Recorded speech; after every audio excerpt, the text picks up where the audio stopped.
আজকের গল্প সুধাকে আমি দেখিনি। আজিজা নাসরিন। সকালে উঠে স্নান করে যখন সুধা ফুল তুলতে যায় বাগানে, সকালের নরম রোদ তার চুলে ঝিকমিকিয়ে ওঠে। না, সুধার পায়ে মল বাজে না। তার ফর্সা নরম পা যেন নিজেই আনন্দে ঝমঝমিয়ে চলে। বাগানে এদিক ওদিক ছুটে ছুটে যখন সে ফুল তোলে, গাছের পাতাও তার সাথে নেচে ওঠে। চারিদিকে যেন তাদের করতালি বেজে ওঠে। বাতাসে সুধার চুল এলো হয়, কখনো কপালের বিন্দু বিন্দু ঘামে আটকে থাকে কিছু চুল। না, সুধার টিপ পড়ে না। পরলে না জানি তাকে আরো কত সুন্দর লাগতো। পরনের কাপড়টা সাদা, সেই সাদা স্নিগ্ধতার সাদা নয়, ভয়ঙ্কর সাদা, স্বামীর অকাল মৃত্যুর অন্ধকারের সাদা। তা সেই সুধাকে আমি কখনো দেখিনি। আমি বেশ কল্পনা করে নিই সে কখনো কখনো বিকেলবেলা আনমনে খোলা জানালায় এসে দাঁড়ায়, কখনো সে খুব বকবক করে, আবার কখনো বই হাতে চুপি চুপি উঠে যায় চিলে কোঠায়। হয়তো দুপুরের ঘুম জড়িয়ে আসে তার চোখে।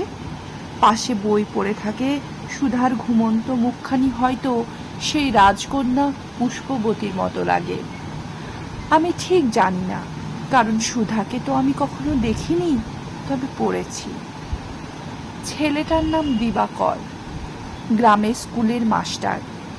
সুধার বাগানের পাশের জানালার পড়শি। চুপি চুপি সুধার সমস্ত ছেলে মানুষের সাক্ষী সে। সুধা কখনো লক্ষ্য করেনি দুটো চোখ তাকে বেঁধে রাখছে দিন দিন। সে লক্ষ্য করেনি লম্বা ফর্সা লাজুক ছেলেটার ডায়েরির পাতায় কবে সে জায়গা করে নিয়েছে। তারপর দিন যায় দিন আসে, মেয়ে মানুষ তো ঠিক ধরা পড়ে যায় দিবাকর। সুধার কাছে কাঁধ করায় তাকে দাঁড়াতে হয়নি, তবে সে ভেবেছিল এই বুঝি গল্পের শেষ এসে গেল। সুধা পালিয়ে যায়নি, সুধা জবাব দিয়ে যায়নি, তবে তার চোখ মাঝে মাঝে খুঁজেছে দিবাকরকে। এবার চলে লুকোচুরি, গল্পরাজ্যের লুকোচুরি।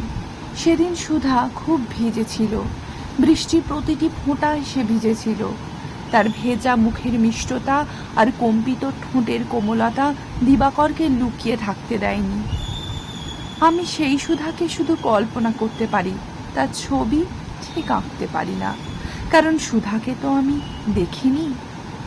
দিবাকর সুধার কোমল হাতখানি ধরে বলেছিল, ভালোবাসি ভালোবাসি। সুধার বেরঙিন জীবনে লাল রং ছড়িয়ে দিল কেউ। মুখ লজ্জায় রাঙা হলো।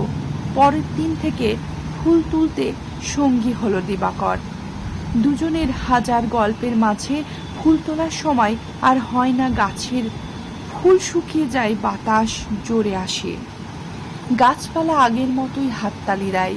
সুধা লজ্জা পায়, খুব তাড়াতাড়ি ফুল তুলে বেরিয়ে আসে। আশেপাশের লোকজনের চোখ এড়ায় না। সুধার ফুল তোলা বন্ধ হয়। সুধা আর আগের মতো হাসে না, মুখ শুকিয়ে আসে, চোখের তলায় কালি পড়ে, কানে আসে, বিধবা মেয়ের রং তামাশা ভালোর লক্ষণ নয়। সেদিন দিবাকর এসেছিল সুধাকে নিয়ে যেতে, তাকে আপন করতে। সবাই তাকে ফিরিয়ে দিয়েছিল।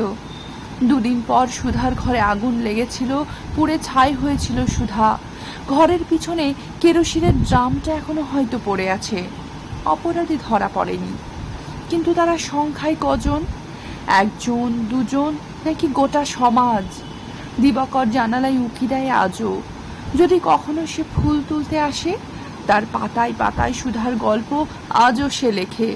সুধার ফুলের মতো দেহটার পুড়ে ছাই হওয়ার কল্পনা আমার আসে না, কারণ আমি সুধাকে দেখিনি। ওই চরিত্রহীন সুধাকে আমি কখনোই দেখিনি।